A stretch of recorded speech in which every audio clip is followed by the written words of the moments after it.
Yo, what's going on, guys? Today I wanna bring you my next project, which is going to be speedrunning maps.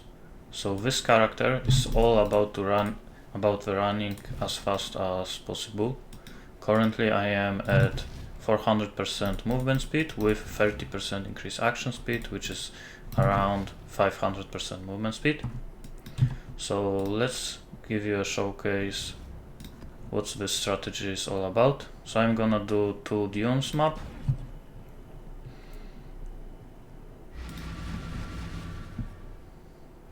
So the main point of strategy is to just run around the map, find the boss and kill it. And that's it. So here it is, I'm weapon swapping to my bow, spawning totems and killing the boss. Damage is not like super good, but it's good enough. Also, it's good to point out that this character is not like super tanky, so you're gonna die from time to time. So I just got one Guardian map and one sea. So now let me show you next map, but this time I'm gonna do it on a budget, so I'm gonna use Toxic Rain instead of my plus socketed bowgun. And I'm gonna remove my Watcher Eye. So both of these items are around 10 exalts, so this version is 10 exalts less. So let's try again.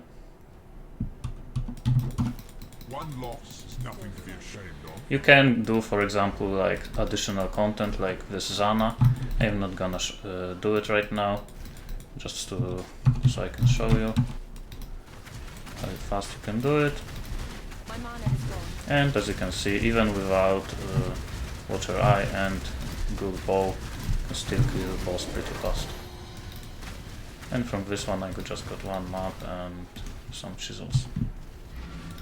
So, what is this loot all about? I did on my stream a short test. I was speedrunning maps for around an hour, and this is all I got. So, I did get 14 Guardian maps, 1 Synthesis map, 20 normal maps back. I did use 28 maps within an hour, so I lost 8 maps overall. I got 3 watchstones and 3 invitations back because I did overall 3 invitations within that 1 hour. From invitations I also got 2 orbs of remaking, and I actually also did get 3 splinters. So how much is all of this worth? So Shaper maps are around 15C each, Elder around 25, so let's average it out around 20. So 20 times 14, 280C. 3 watchstones, usually they are around 20C, so plus 60. And you can get lucky and get ones that are worth even like an exalt. Orb of Unmaking around 10C, so plus 20. And splinters are around 6C, so let's go plus 20C. And I did lose 8 maps, so let's count them around 7C per map, so minus 56, so that's 324 divided by 145. Exalts are around that price right now, so I made a little bit more than 2 exalts. Also within that 1 hour I did spawn an awakener, and I got like 4 exalts worth of loot from it because I did get a gem and good rolled Thread of Hope, but I would say that most of the time awakener drop averages out around 2 exalts, so let's add 2 exalts. And also I didn't do it super fast because I did Glenacern, and this zone has quite a lot of bad maps. So for example, Malformation, Basilica boss lasts like 3 times or maybe even more than normal map, and like Sunken City boss is also quite annoying. So you can definitely do it much faster and get more awakeners per hour. So what do we exactly get from this strategy? So first thing, like I just mentioned, we're gonna farm awakener like super fast, at least like 1 per hour. So that's a big part of the strategy. Second part is maven invitation. So you want to focus on running one map each time, so do not spam just one map all the time. Maven invitations can be quite a lot of profits, and actually a lot of these guardian maps that I got were from maven invitations. If you do want to, you can focus on like really good fast maps. So for example, I did favorite some of the best maps for this strategy. For example, Mesa, you can do it in like maybe even 15 seconds. You just go in, kill boss, go out. So it's definitely also worth it. You will get more awakeners per hour, but no invitations. The third part, like I also mentioned, guardian maps. So you do get 4.5% chance to get each guardian, so 9 in total per map, plus from passive another 6%. So that's around 15% to drop guardian map per boss. Another big thing is you get a lot of master missions, so you can just stack them up and then do them later. And you will mostly sustain your maps from bosses, because bosses drop quite a lot of normal maps. And if you would do like some extra league mechanics, like let's say essences or harvest, you might even be able to sustain your maps. So the next big part are warstones. So I did run 4 warstones that gave my bosses a 9% chance to drop scarab. So 4 of them plus Secrets of the Stone, that should be around 40-45% chance to get a scarab. And I would say scarabs are around 4C per scarab, and you get quite a lot of gilded and polished ones. So I would say if you want to start out with strategy, scarabs are pretty good starting point on your warstones, but eventually you can start doing some other stuff, like for example in Haywork you can put harvest scarabs and do additional harvests per map. Also in Tyr's End you can kill invasion bosses. In Lex Ajoris you can get metamorphs, so not only kill boss, just do a little bit more and do some league mechanics. In Valdos Res you could kill Harbinger, and in Lyra you can pick up some stashes. So I would say this strategy has quite a big potential. Also on your passives, I would say the best ones are definitely the ones over here. So +1 to awakening level. Not only it is gonna multiply all of these bonuses, but also awakener drop.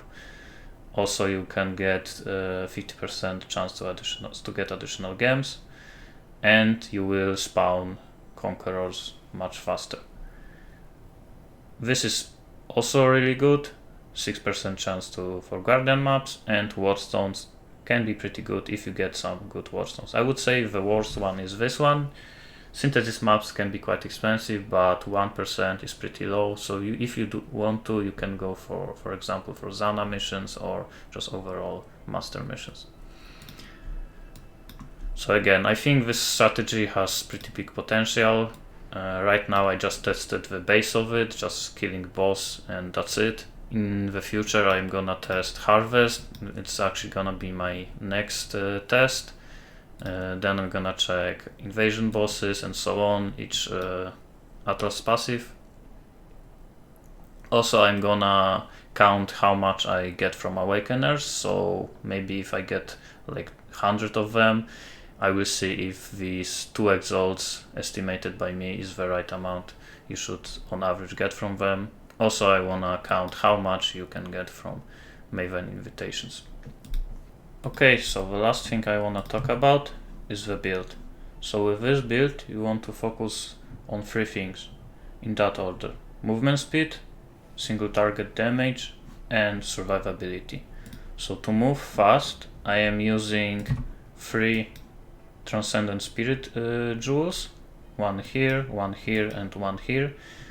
If you can't afford them, I guess you don't have to use them at the start. You can move a little bit slower, but eventually you should use as many of them as you can. Also, unnatural instinct is also just for a little bit of movement and attack speed, so you can remove it and maybe go for some more life and more damage. So if you move slower but kill faster and die less, you should maybe make the same amount. Another big part of moving fast is self-freeze mechanic, self-chill mechanic. So if you don't know what it is, it's basically a combination of 4 items: Winter Wave, Axiom, Skull's Brittle, and Shield with Corruption, physical damage from hits taken as cold. It doesn't need to be this exact shield, you just need to have this implicit corrupted. And this shield is the best one in my opinion because it gives you additional movement speed. So what is reverse chill? This ring makes so your chill on you is reversed. So normally chill slows action speed by 30%. With this ring it speeds you up by 30%. So you get action speed plus 30%. To make yourself chill, I am using Skull's Brittle, so that when I spend mana on my skill, I am hitting myself and I am dealing physical damage to myself. Then this shield converts part of that physical damage to cold, and cold damage can chill you. The last part of the puzzle is Axiom Belt, because normally if you hit yourself for like only few points of damage, you're gonna get a pretty low amount of chill, but this belt makes it so your chill is not based on your life but on your energy shield, and you want to remove your energy shield to 0, and you can't do that with just not having energy shield because this belt also gives you some energy shield. So to do that you're gonna need to get agnostic, which changes your energy shield to 0. So now you will always chill yourself for 30%.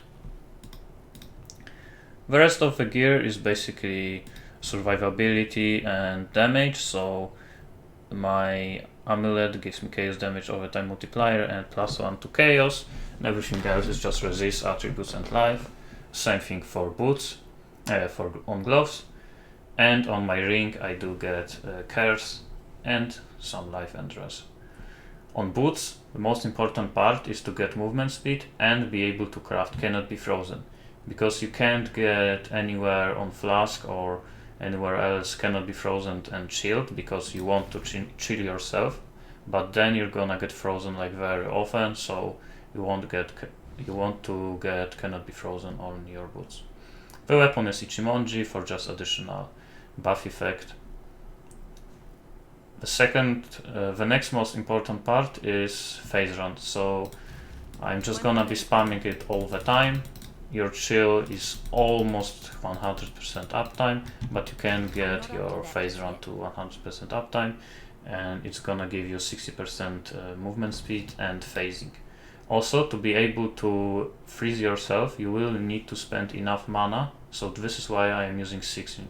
I think if I would have roll 8% instead of 6% physical damage to cold, I would not need 6 link, only a 5 link, because each gem increases the mana cost of your skills. So if I would remove Empower, now I am not getting chill because I am not dealing enough damage to proc my chill. This is why I am using 6 link. So I am using phase run with increased duration and efficacy, also enhance to increase the movement speed even more, second wind to reduce cooldown, and empower just to increase mana cost.